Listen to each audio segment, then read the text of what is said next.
आज हम लोग चौथा पेपर हल करने जा रहे हैं S4। यह पेपर आपको पीडीएफ से, टेलीग्राम से इसकी पीडीएफ निकाल लेनी है हम लोगों को और सॉल्व कर लेना। इसके बाद इस पेपर का जो सॉल्यूशन है वो आपको वीडियो के रूप में मिल जाएगा, एक एक आंसर, इसका सॉल्यूशन, ठीक है ना। तो हम लोग चलते हैं S04 सीरीज का पहला क्वेश्चन सॉल्व करने।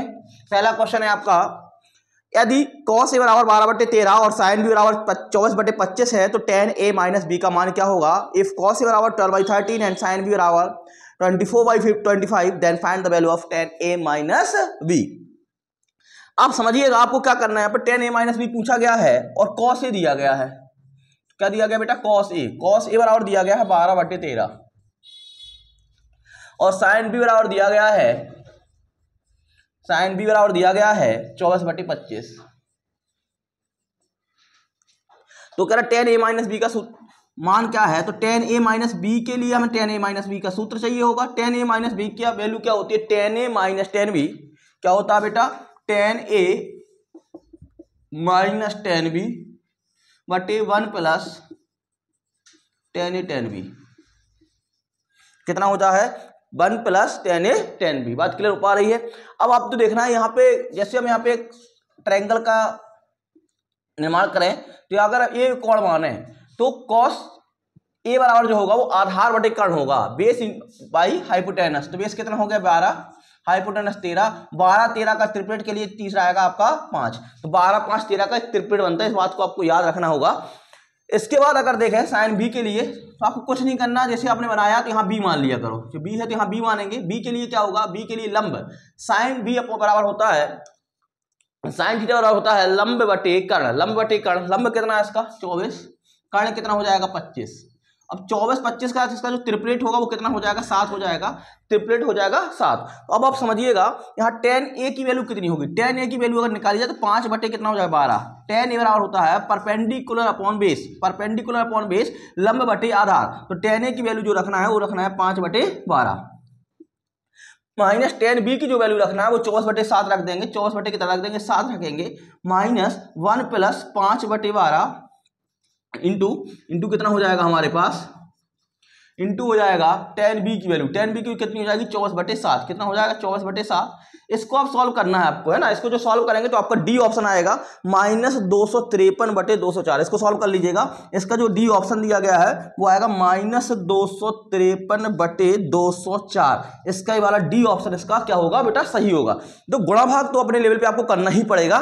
तो हमने इसे बताया कि tan, अब इसमें था क्या, ए दिया था बी दिया था, ए की tan a, यहाँ पे एक ट्रिपलेट जब भी ऐसा दिया गया हो आप ए मान लीजिए। यहाँ पे आपको cos की वैल्यू पता चल जाएगी, यहाँ sin b का ट्रिपलेट बना लेंगे तो यहाँ पे sin tan की वैल्यू पता चल जाएगी। दोनों का हम लोगों ने मान रख दिया है और इसका सॉल्यूशन आंसर जो होगा डी ऑप्शन इसका सही हो जाएगा। बात क्लियर हो पा रही है। अगला क्वेश्चन देखिएगा,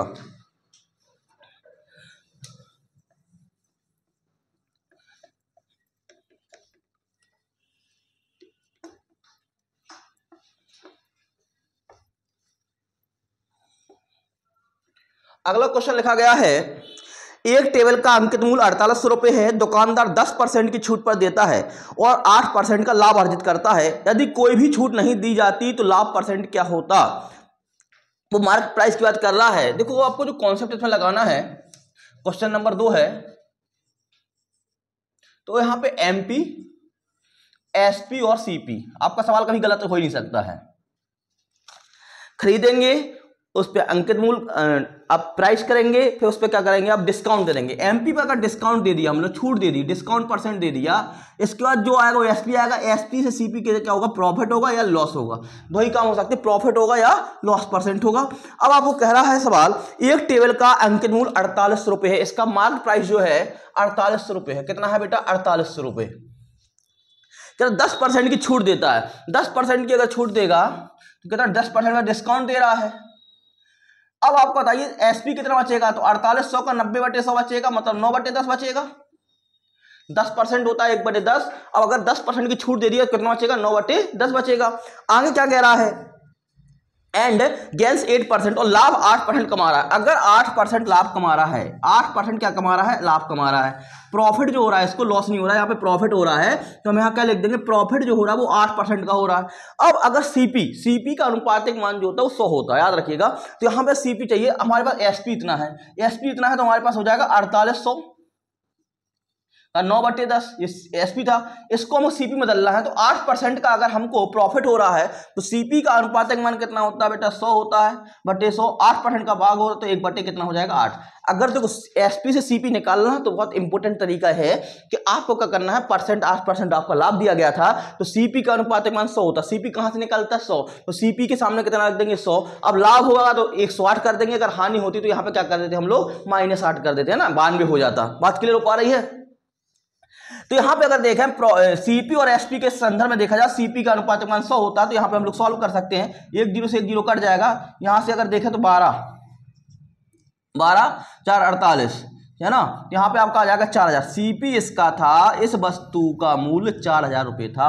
इस वस्तु का मूल्य कितना था 4000 था, जिसको मार्क्ड किया गया था कितने में 4800 में। अब वो कह रहा है यदि कोई भी छूट नहीं दी जाती, अगर आपको कोई डिस्काउंट नहीं मिलता तब लाभ क्या होगा। अब डिस्काउंट की बात ही नहीं है। अब खरीदा कितने में 4000 में, अब मार्केट प्राइस 4800 थी। अगर इसमें कोई डिस्काउंट ना दिया जाए, अगर इसमें कोई डिस्काउंट ना दिया जाए तो आप समझिएगा इसको कितने बेचा जाएगा। अगर डिस्काउंट नहीं दिया जाएगा तो इसका जो एसपी आएगा, अगर डिस्काउंट नहीं दिया जाएगा, अभी कंडीशन खत्म हो गई, अगली कंडीशन कह रहा है अगर डिस्काउंट 0% हो जाए। डिस्काउंट कितना हो जाए आपका 0% हो जाए तो अब वस्तु कितने बेचेगा, अगली कंडीशन में कह रहा है। तो भाई 4800 की वस्तु है, डिस्काउंट है नहीं है, तो कितने की वस्तु जाएगी 4800 की जाएगी।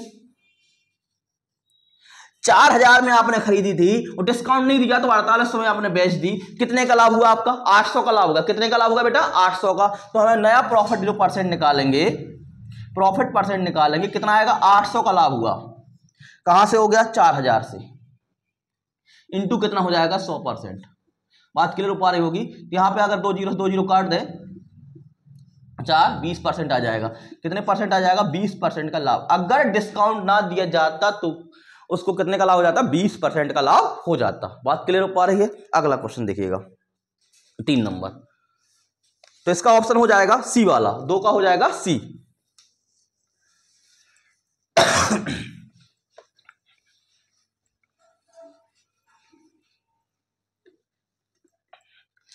तीन नंबर में लिखा गया है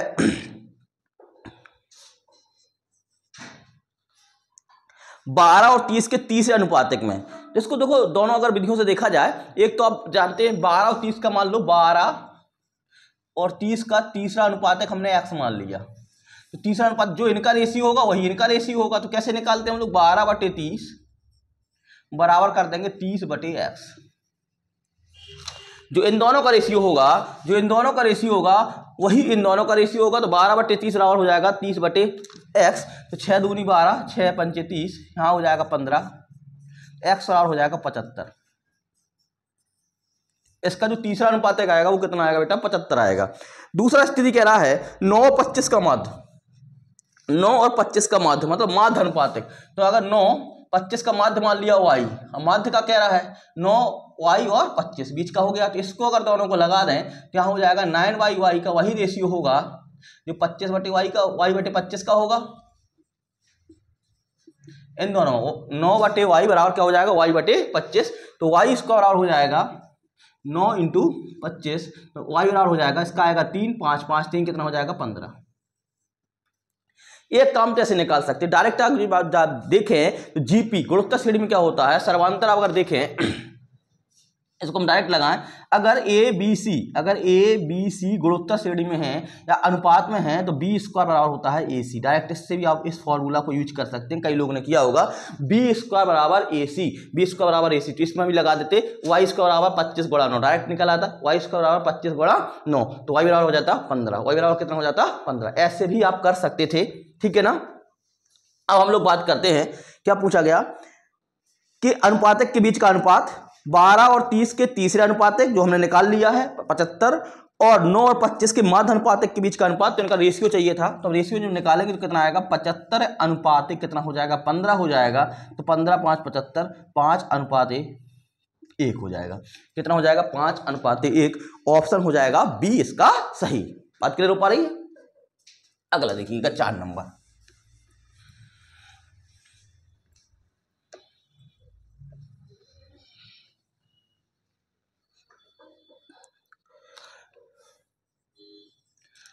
लिखा गया है छोटी से छोटी संख्या ज्ञात करो जिसे 25, 15 और 30 से भाग देने पर वो कह रहा है 25, 15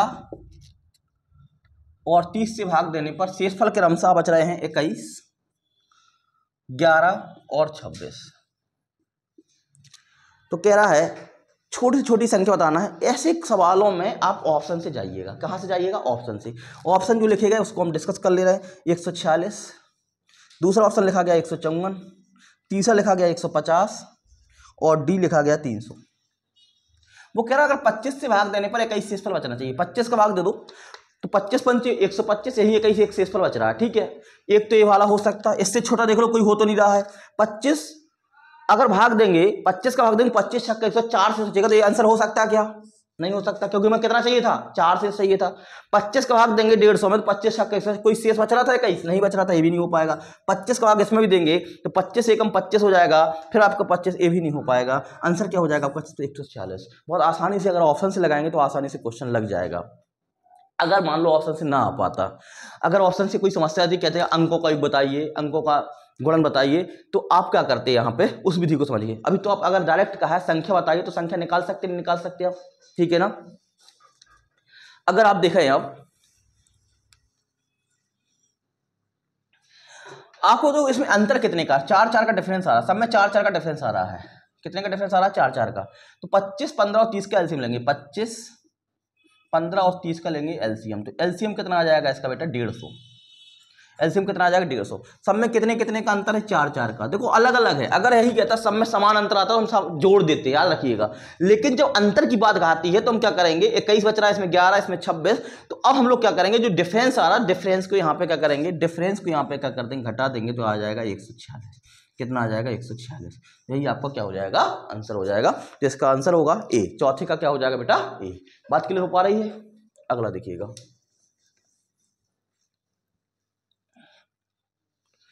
5वां नंबर लिखा गया है 7 सेंटीमीटर त्रिज्या वाले वृत्तखंड की परिधि ज्ञात कीजिए जो केंद्र पर 45 अंश का कोण बनाता है। Find the circumference of a sector whose radius is 7 centimetre and the angle it makes at the centre is 45। वो कह रहा है इसके हमको सर्कमफेरेंस चाहिए है, इसका जो डिग्री है 45 बता रहा है। ये यार हो जाएगा। सर्कमफेरेंस क्या होती है? देखो सर्कमफेरेंस तो ए भी चाहिए हमारे, एल भी चाहिए होगा और 2r चाहिए होगा। तो इसकी सर्कमफेरेंस जो सी होगी वो l + 2r होगी। पहला बात तो ये समझिए, l बराबर क्या होगा? l अगर सर्कमफेरेंस निकालो थीटा बटे 360 इंटू टोटल का कितना हमारे पास 360 2πr होता तो कितना हो जाएगा? 2πr।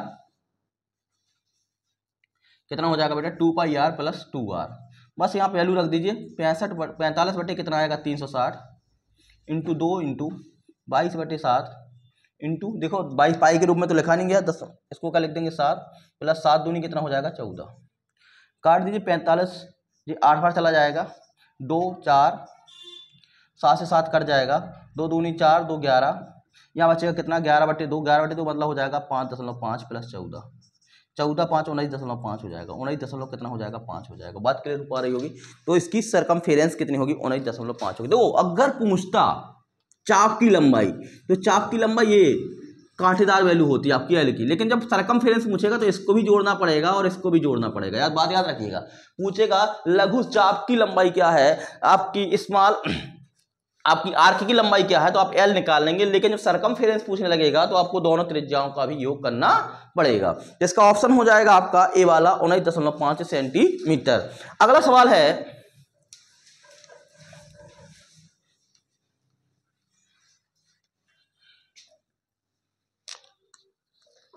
6 नंबर। दिनेश 180 रुपए प्रति दर्जन की दर से 10 दर्जन सेब खरीदता है। दिनेश 180 रुपए प्रति दर्जन 12 वस्तुएं खरीदता है। वो एक दर्जन 12 वस्तुएं होती, 12 को सीपी खरीदता है 180 रुपए में। उसने ऐसे 10 दर्जन खरीदे हैं। कह रहा है उसने ऐसे कितने दर्जन खरीदे हैं? 10 दर्जन। उसने प्रत्येक को 19.5 रुपए की दर से बेचा। प्रत्येक को, एक सेब को बेचा है उसने 19.5 रुपए में। भाई जब भी प्रॉफिट या लॉस परसेंट निकालते हैं वस्तुएं बराबर करते हैं, प्रॉफिट या लॉस परसेंट निकालते हैं वस्तुएं बराबर करते हैं।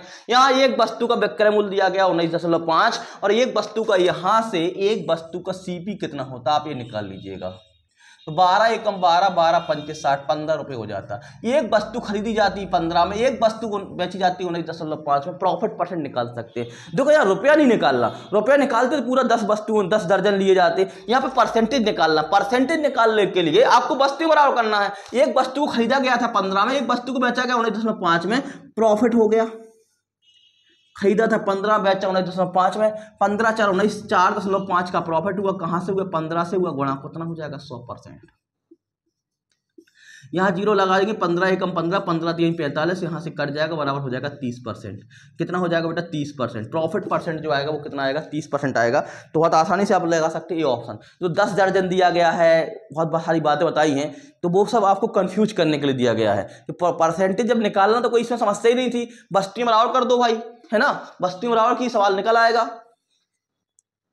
अगला क्वेश्चन है, नीचे दी गई तालिका में 5 वर्षों तक चीनी के आयात और निर्यात में दिखाया गया है। देखो 7 नंबर क्वेश्चन से लेकर के 7, 8 और 9, 7, 8 और 9 है ना, में आपको क्या करना है? एक ग्राफ दिया गया, उसको पढ़ना, उसको सॉल्व करना है। थोड़ा गुणा भाग उसमें पर्याप्त रहेगा। तो क्वेश्चन नंबर 7 का आंसर देख लीजिएगा। 7 का आंसर आएगा ए, 7 का आंसर आएगा ए y1, 8 का आंसर आएगा बी 686.4 और 9 का आंसर आएगा ए y3। ठीक है ना, तो ये वाला 9 क्वेश्चन इस तरीके से आप सॉल्व कर लीजिएगा। कह रहा है, जैसे उन्होंने पूछा है 7 वाला, किस वर्ष का निर्यात का अनुपात आयात से अधिक है? In which year the ratio of export to import the highest? In which year is the ratio of exports to import the highest? वो कह रहा है एक्सपोर्ट टू इंपोर्ट। आपको क्या करना है? क्वेश्चन नंबर 7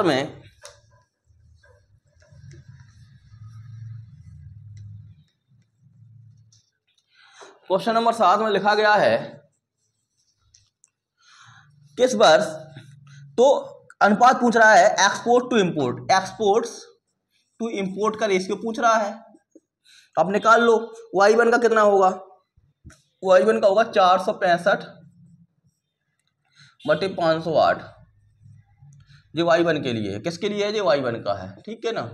y2 का कितना हो जाएगा? y2 का होगा 509/615, जो y2 का हो जाएगा, ठीक है। इसके बाद y3 का हो जाएगा 368/556 और y4 का हो जाएगा 628/925। अब आपको थोड़ा सा अंदाज लगाना, जैसे मान के चलिएगा भाग देना है, इसको 8 को यहाँ एलिमिनेट कर दीजिए, 5 से भाग दीजिएगा, 5 से भाग दिए, 500 का कितने बार जा रहा है ना, इस तरीके से 600 से भाग देकर देखिएगा। मतलब एक आपको क्या करना है, वहाँ पे थोड़ा अंदाज का भी काम करना है ना। जैसे इसका रेशियो बनाना है, इसका भाग देकर देख लो, जो सबसे बड़ा होगा वही हाईएस्ट कहलाएगा, जो सबसे बड़ा होगा क्या कहलाएगा? आपका हाईएस्ट कहलाएगा। अब आपके पास 2 काम है, या तो आप भाग बहुत तेज दे पाए या थोड़ा अंदाज लगा पाए। यहाँ पे 8 की जगह 0 कर लो, फिर भाग देकर देख लो। अगर बहुत बारीक आ रहा तो फिर और उसमें नजदीक देख लेना, इस तरीके से कर सकते हैं। या परसेंटेज निकाल लो भाई, जैसे हम कहें इसका 10% कितना होगा? 50.8 होगा, नहीं होगा? 50% का 10% होगा 50.8, 9 5 45, 90% के ऊपर जा रहा, कितना 90% के ऊपर जा रहा। इस तरीके से भी आप लगा सकते हैं, ठीक है ना। गुणा भाग है उसमें, तो 7 का ए, 8 का बी, 9 का ए, ठीक है। 10 नंबर देखते हैं।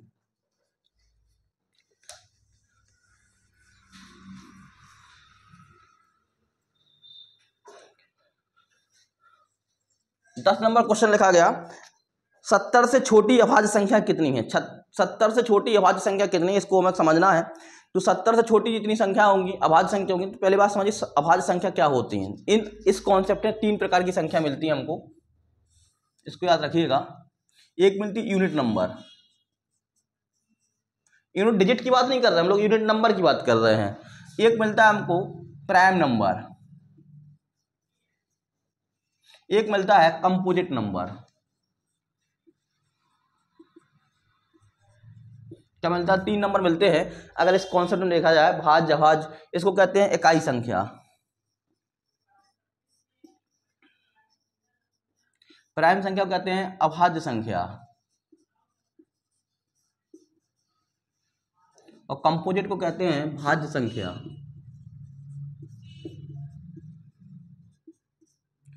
इसकी परिभाषा समझिएगा तो आपका सवाल वहां पे बहुत कायदे से बनेंगे, बहुत सारा रिलेट करता है पूरी अर्थमेटिक में। इकाई संख्या एक ऐसी संख्या हो जिसका मात्र एक फैक्टर होता है, मात्र ओनली वन फैक्टर। तो ऐसी संख्या प्रकृति में सिर्फ एक है। कितना है? एक। जो किससे कटती है? सिर्फ एक से कटती है। वो संख्या वो है एक। क्लियर हो गया होगा? Only one factor. कितना होता है? Only one factor. Prime number क्या कैसे? अभाज्य संख्या कैसे? Only two factors. Only two factors. Only two factors. Two factors क्या हो जाएंगे? मान लो दो। दो किस किस से कटेगा? एक से कटेगा और दो से कटेगा। तीन किससे कटेगा? एक से कटेगा और किससे कटेगा? आपका तीन से कटेगा। तो आप समझ गए होंगे कि प्राइम फैक्टर किसे कहते हैं? ऐसी संख्या जिसके मात्र दो गुणनखंड होते हैं, जिसके मात्र दो गुणनखंड होते हैं। अर्थात किताबों में ऐसा भी लिखा रहता है, एक ऐसी संख्या जो स्वयं से कटती है और एक से कटती है। एक ऐसी संख्या जो स्वयं से कटती है और एक से कटती है, उसे कहते हैं अभाज्य संख्या। अब more than two factors, more than two factors, अगर दो से ज्यादा गुणनफल है, मोर देन टू फैक्टर्स, अगर दो से ज्यादा गुणनखंड है, अगर दो से ज्यादा गुणनखंड है तो हो जाएगी कंपोजिट नंबर। चार, चार में किससे किससे कट जाता है? चार एक से, दो से और चार से। पांच तो यहाँ पे आ पाएगा, पांच किससे कटेगा? एक और पांच से। छह देखिए किससे कटेगा? एक से, दो से, तीन से और छह से। मोर देन टू फैक्टर्स उसे कहते हैं कंपोजिट नंबर। तो पूछ रहा था 70 से कम, 70 से छोटी अभाज्य संख्या कितनी होंगी? तो 70 से छोटी अभाज्य संख्या कौन कौन सी हो जाएंगी? देख लीजिएगा। 70 से छोटी जो अभाज्य संख्या होंगी, दो होगा। अच्छा, एक और इसमें बहुत इंपॉर्टेंट है, दो एक ऐसी सम संख्या है जो आपकी अभाज्य है। कल भी एक क्वेश्चन हम लोगों ने डिस्कस किया था, सी सेट में पूछा गया था। तो प्रथम अभाज्य संख्या दो, प्रथम अभाज्य संख्या दो, ना तो जीरो है ना एक है। बात क्लियर हो पाई होगी? जीरो तो संख्या में आ ही नहीं पा रहा है। इकाई संख्या होती है एक, इकाई संख्या होती है। प्रथम अभाज्य संख्या दो, एक ऐसी सम संख्या, एक ऐसी सम संख्या जो आपकी अभाज्य वो होगी दो। इसके अलावा कोई भी सम संख्या अभाज्य नहीं होती है। यहां पे गिन लेंगे, दो होगा, तीन होगा, पांच होगा, सात होगा, दो की लाइन में हो गया। 11 की लाइन में कौन कौन से हो जाएंगे? 11 होगा, 13 होगा और 17 होगा, 19 होगा।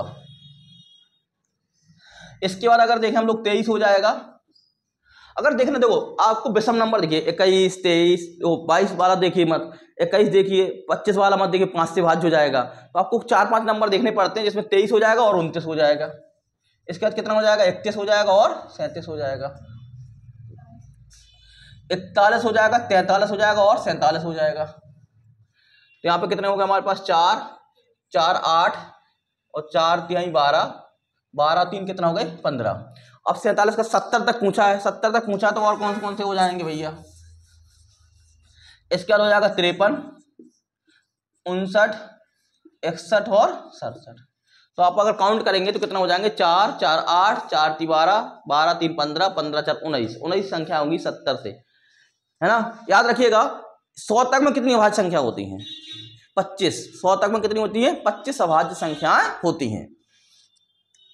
अगर आपको गुणनफल बहुत अच्छा करना है तो इन 100 जो 25 अभाज्य संख्या होंगी, इस पर बहुत पर्याप्त काम कर लीजिए। इनका वर्ग, इनके पहाड़, इनके घन के बारे में आप जानते रहिएगा, तो बहुत अच्छी तरीके से आपकी पकड़ बन सकती गुणा भाग में। ठीक है, तो इसका आंसर हो जाएगा आपका 19, ऑप्शन ए, सॉरी ऑप्शन इसमें है सी वाला सही है। 10 का सी सही हो जाएगा, 19।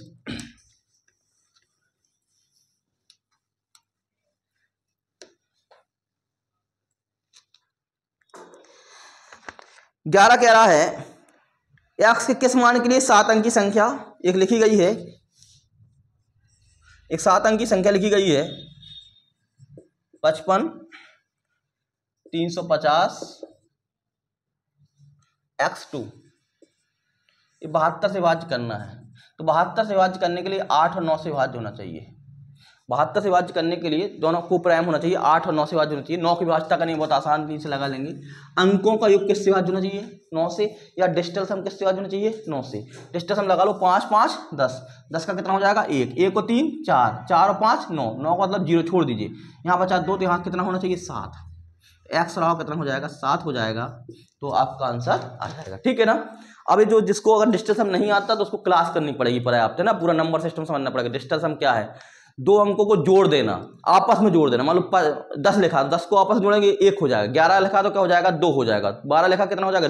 मतलब डिजिटल सम का मतलब वो है कि संख्याओं को आपस में जोड़ देना होता है। ठीक है ना? अगला देखिए 12 नंबर।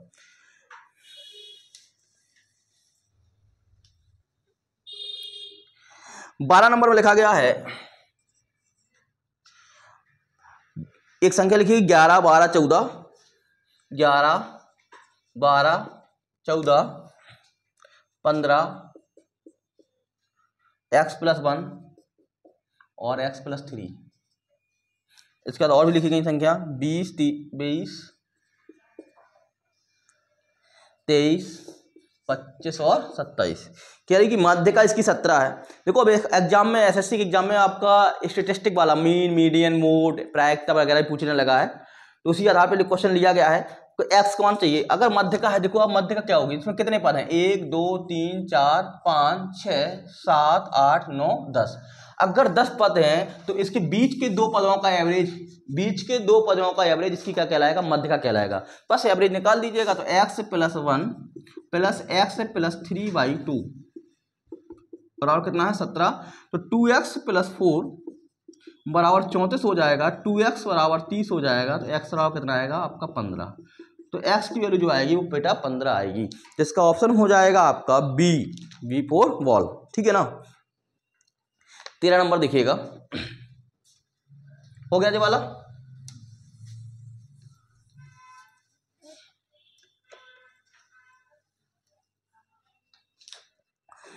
मान लीजिए 6 अंकों की एक ऐसी न्यूनतम संख्या, 13 नंबर क्वेश्चन, एक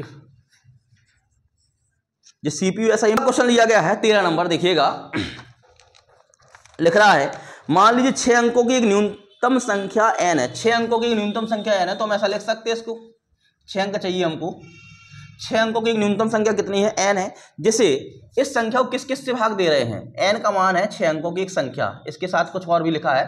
कह रहा है जिसे किससे किससे भाग देने पर, 4 6 10 और 15 से भाग देने पर, इससे भाग देने पर रिमाइंडर आपका आना चाहिए, कह रहा है 2, रिमाइंडर आना चाहिए 2। तो कह रहा है n के अंकों का योग बताइए। जैसे ही n के अंकों के योग की बात होगी, सवाल आपके लिए हो गया आसान, क्योंकि इसमें 3 है। 3 या 9 ढूंढा करो, अगर 9 मिल जाए तो अच्छी बात है, या 9 नहीं मिलेगा 3 मिल जाएगा। तो आप यहाँ देखें 3 है, 15 भी 3 का फैक्टर है, 15 भी 3 का मल्टीपल है, और 6 भी 3 का मल्टीपल है ना, गुणज है। ऑप्शन पे जाइए, अगर ऑप्शन लिखा गया है यहाँ पे अंकों का योग चाहिए है, ये ऑप्शन में लिखा गया है 3, दूसरे वाले में लिखा गया 5, तीसरे वाले में लिखा गया 4 और डी वाले में लिखा गया 6।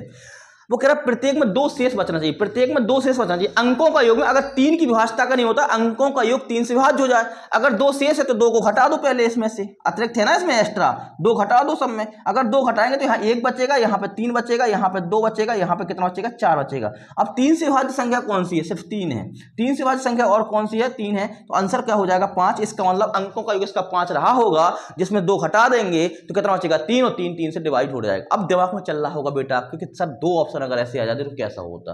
तो अभी तो एग्जाम में जो क्वेश्चन पूछा गया था उसमें 2 ऑप्शन ऐसे नहीं थे। तो आप अगर 2 ऑप्शन होंगे तो हम लोग इसको बेसिक से लगा लेंगे। बेसिक से कैसे लगाएंगे उसको देख लीजिएगा। इसका आंसर आ जाएगा 5, बी ऑप्शन सही हो जाएगा। ठीक है, बेसिक से कैसे लगाएंगे, आपको कुछ करना नहीं है इसमें। इस अवस्था में इसका जो एलसीएम आएगा 4 6 10 और 15 कितना आ जाएगा 60। 60 का भाग हम लोग किस में देंगे, इस संख्या में देंगे। कितना देंगे, इस संख्या में देंगे। अगर देखो 60 का भाग देकर दिखाएं आपको, तो बार बार आपको एक रूटीन मिल जाएगा। 60 एकम 60 हो जाएगा, फिर यहाँ पे कितना बचेगा 40 बचेगा, फिर 436 आएगा, है ना, 360 आएगा, फिर 40 बचेगा। इस तरीके से आप करते जाएंगे, लास्ट में 40 शेष बच रहा है, और 40 को प्राप्त करने, अब 40 यहाँ लास्ट में शेष बचेगा, जब आप करेंगे तो 40 शेष बचेगा। अब 40 है, कितना और चाहिए होगा, 40 शेष बचेगा, कितना 40 शेष बचेगा। अब 60 बनाने के लिए कितना चाहिए, तो इस संख्या में अगर हम 60 बनाने के लिए करें तो 20 और चाहिए होगा, 20 और जोड़ दो। अब कह रहा 2 शेषफल भी चाहिए, 2 और जोड़ दो। तो ये संख्या जो आपकी होगी, जो n की वैल्यू होगी, ये वाली होगी। अब समझ गए होंगे बात को। तो यहाँ पे n की वैल्यू, तो n की वैल्यू होगी तो इसको लिख सकते थे हम लोग, इसके अंकों का योग 2 2 4 1 5, इसके अंकों का योग कितना आ जाएगा 5। अब लिखिएगा तो यहाँ पे हो जाएगा, यहाँ 22 हो जाएगा। कितना हो जाएगा, जोड़ेंगे तो कितना हो जाएगा 22 हो जाएगा। अंकों का योग जोड़ेंगे 2 2 4 और 1 कितना हो जाएगा 5। बात क्लियर हो पा रही है, ठीक है ना। अगला सवाल देखिएगा, 14 नंबर इंपोर्टेंट सवाल है।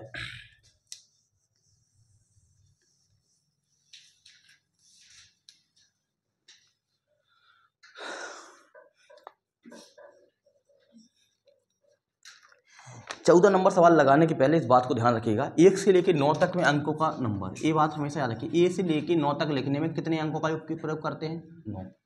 1 से लेकर के 9 तक अंकों को लिखने में कितने अंकों का प्रयोग करते हैं? 9।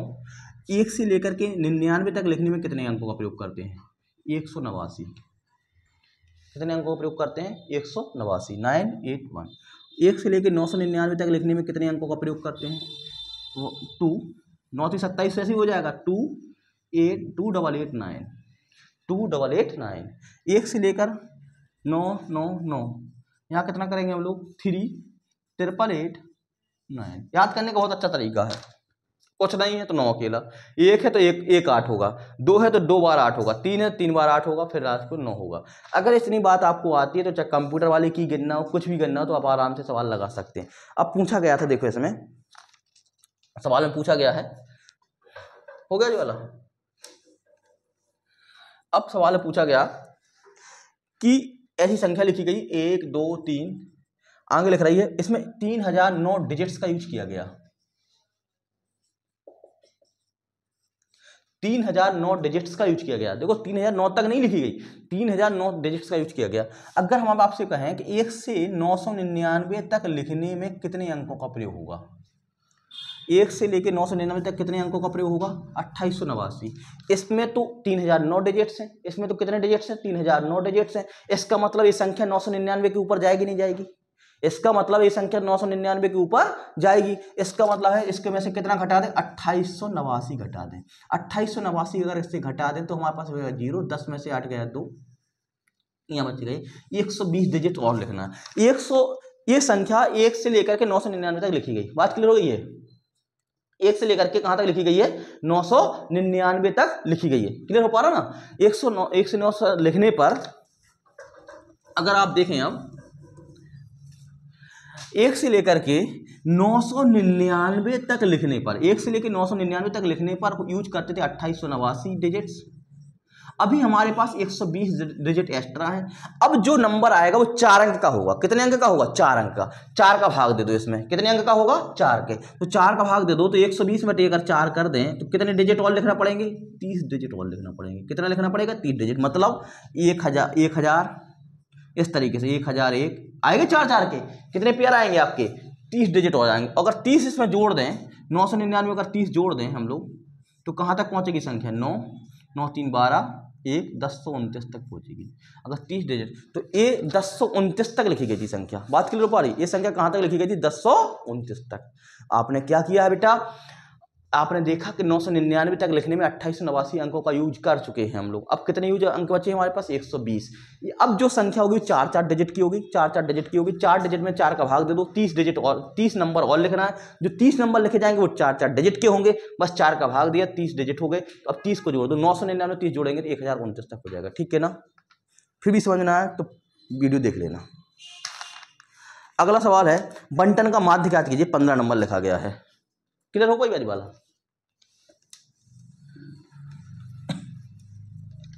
अगला लिखा गया, बंटन का माध्य ज्ञात कीजिए। माध्य कैसे ज्ञात करते हैं हम लोग? माध्य क्या करेंगे? राशियों का योग बटे राशियों की संख्या। बस सबको जोड़ करके आपको क्या करना? सबको जोड़ करके 130 plus 90 plus 25 plus 77 plus 250 plus 100 जोड़ करके कितनी संख्या है? 1 2 3 4 5 6। 6 का भाग दे दीजिए, आपका आंसर आ जाएगा। इसका आंसर आएगा 112। हो जाएगा ना ये वाला सवाल? सी वाला। इसका आंसर 15 का सी, 112 सही हो जाएगा। 16 नंबर देखिएगा।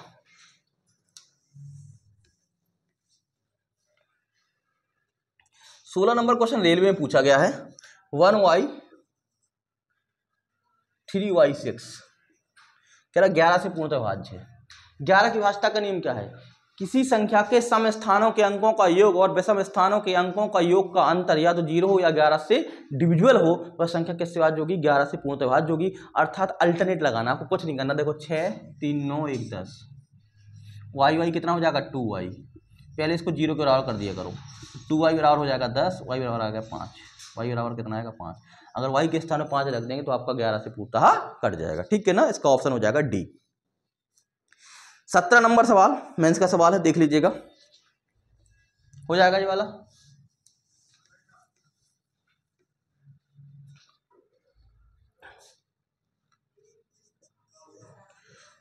विभाजन के एक प्रश्न में भाजक भागफल का 4 गुना है और शेषफल का 2 गुना है। यदि ये अविभाजक और भाज्य हैं तो in the question of division divisor is 4 times of quotient and device of reminder if A and B are divisor and dividend them. आप कुछ नहीं करना, इस तरीके से लिखिएगा। भाजक के प्रश्न में भाजक भागफल का 4 गुना है। भाजक जो है भागफल का 4 गुना है, ए है 4 गुना, इसे कहते हैं भाजक। अंग्रेजी में कहते हैं डिवाइजर। क्या कहते हैं बेटा? डिवाइजर। यहां से यहां आएगा तो कितने गुणा करना पड़ेगा? 4 का गुणा करना पड़ेगा। और शेषफल का 2 गुना है। ये वाला आपका कितना, यहां रिमाइंडर होगा, शेषफल होगा, रिमाइंडर होगा। इस शेषफल का कितना है आपका? 2 गुना है, याद रखिएगा। ए 2 गुना है शेषफल का, ठीक है।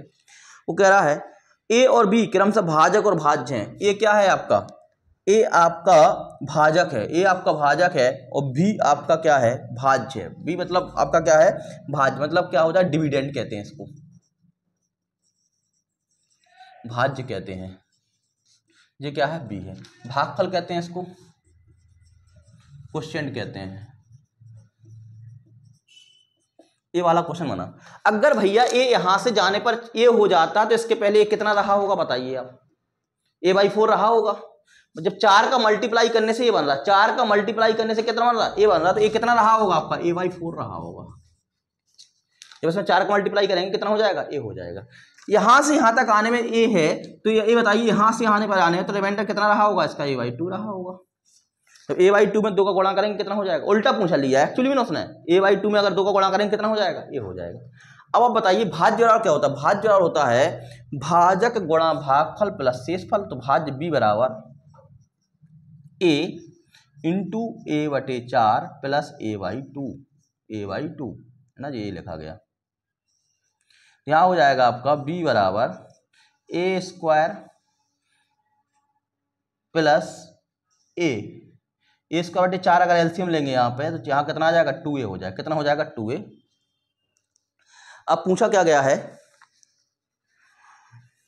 तो ऑप्शन में सेट करना है, तो वो सेट करेंगे तो यहाँ पे देखो 4 ला दो तो आपका डी वाला ऑप्शन बन जाएगा। हो जाएगा ए स्क्वायर प्लस 2a बटे कितना हो जाएगा? बी। जी आपका हो जाएगा A square plus 2a upon B. 4 बराबर हो जाएगा डी। ऑप्शन आपका सही हो जाएगा। मेंस का सवाल है। अगला देखिएगा 18 नंबर।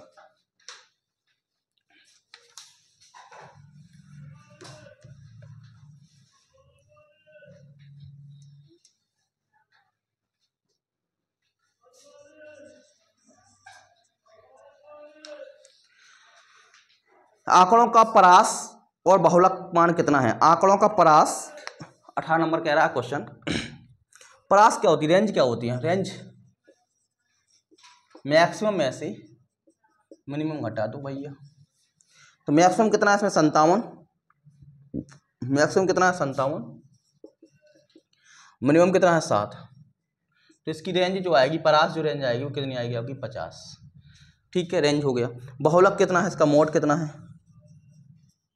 बहुलक को मोड कहते हैं। बहुलक कितना है इसका? बहुलक कितना हो जाएगा? 11 हो जाएगा। कितना हो जाएगा? 11। सबसे ज़्यादा कितने हैं? जिसकी फ्रीक्वेंसी सबसे ज़्यादा हो, 11 के सबसे ज़्यादा टाइम्स आया है तो इसका अंतर पूछा है, तो डिफरेंस कितना होगा? 50 माइनस 11। आंसर आसान था, 39 हो जाएगा। कितना हो जाएगा बेटा? 39 हो जाएगा। 19 नंबर देखिएगा।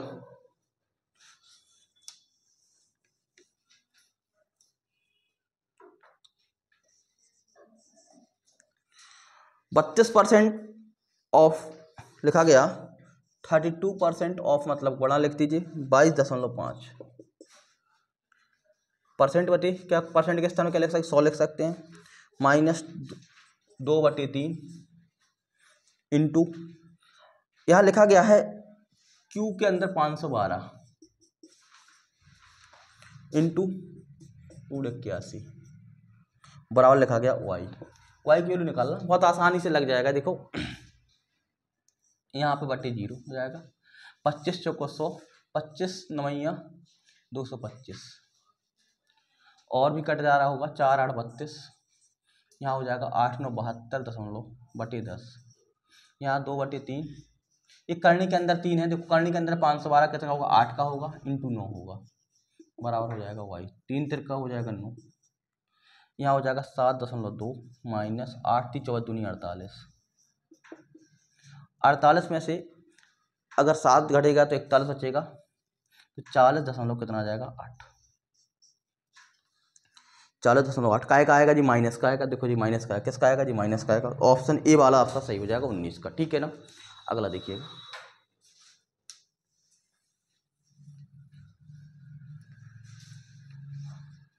बीस नंबर, सुधीर आरव से 4.5 गुना कार्य कुशल है। 4.5 गुना सुधीर जो है आरव से, यानी कि जो क्षमता का रेशियो है सुधीर आरव से, अगर आरव 1 है तो 1 कितना गुना है, 4.5 गुना। अच्छा याद रखिएगा, यहाँ पे कह रहा सुधीर आरव से 4.5 गुना है, गुना अधिक नहीं है, अधिक होता है कितना करते हैं यहाँ पे 5.5, कितना करते हैं यहाँ पे 5.5। याद रखिए गलती यहाँ पे बहुत ज्यादा होती है। सुधीर आरव की क्षमता, सुधीर की क्षमता आरव की क्षमता से 4.5 गुना है, गुना अधिक नहीं है। यहाँ पे क्या लिखा गया, गुना है, गुना हो तो वही लिख देंगे, गुना अधिक है तो कितना हो जाएगा 5.5, यहाँ गुना लिखा गया। अब कह रहा तो वे किसी कार्य को 8 दिन में पूरा करते हैं। अगर दोनों मिलकर के 8 दिनों में पूरा करते हैं तो कुल का टोटल वर्क कितना होगा, टोटल वर्क हो जाएगा आपका 4.5 + 1 कितना होगा 5.5। इतना करते हैं एक दिन में, 8 दिन तक करते हैं बटे गुणा 8, टोटल वर्क कितना हो गया। पूछा गया आरव अकेले उस कार्य को कितने, आरव की क्षमता कितनी है 1 की है तो बटे 1 कर देंगे, तो आरव का काम निकल आएगा।